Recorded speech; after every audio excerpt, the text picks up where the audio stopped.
Welcome back to the show, everyone. Today's episode features a bizarre and shocking story about a man wrongfully arrested under absurd circumstances.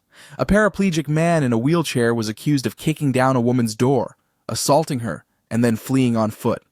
But there's one problem. He's been in a wheelchair for over 25 years. How could he possibly flee on foot? It's unbelievable, right? The woman who accused him even said she didn't want to press charges.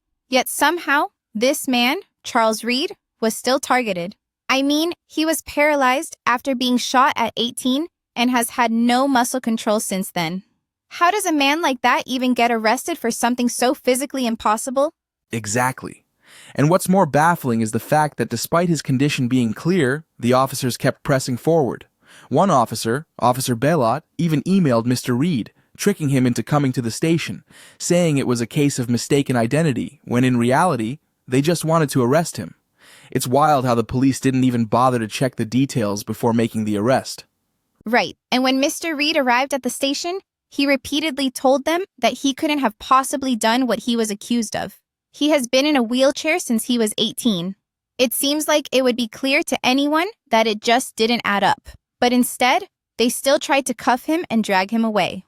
The officer even had to help him back into his wheelchair when he fell. And the kicker? One of the officers actually questioned the situation, suggesting that maybe there had been a mistake. He was like, wait, if the guy's paralyzed, how could he have kicked down a door? It took so little effort to confirm his innocence. Yet the first officer, Officer Bellot, was so determined to follow through with the arrest. Yeah, when the second officer stepped in and started asking questions, it became obvious that the first officer might have been rushing through the case without any real investigation.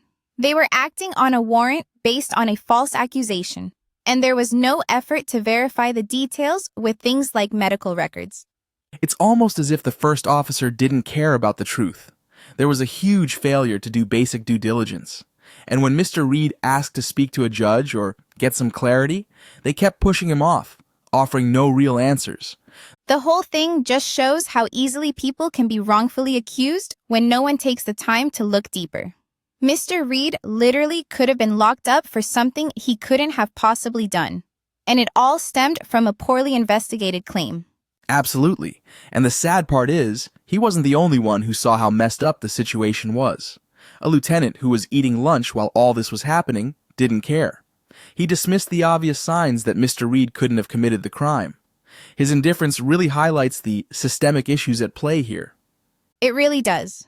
And while Mr. Reed eventually got some clarity, he still faced a ton of unnecessary hurdles. Even after proving his case, it seems like no one was willing to step in and correct the mistake in a timely manner. Exactly.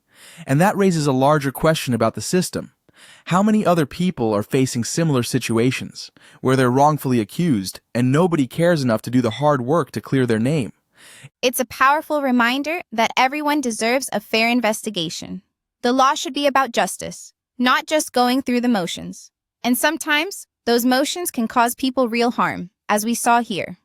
Well, that wraps up today's discussion. The story of Charles Reed is a wake-up call that we need to keep asking questions, not just accept things at face value. Let us know what you think.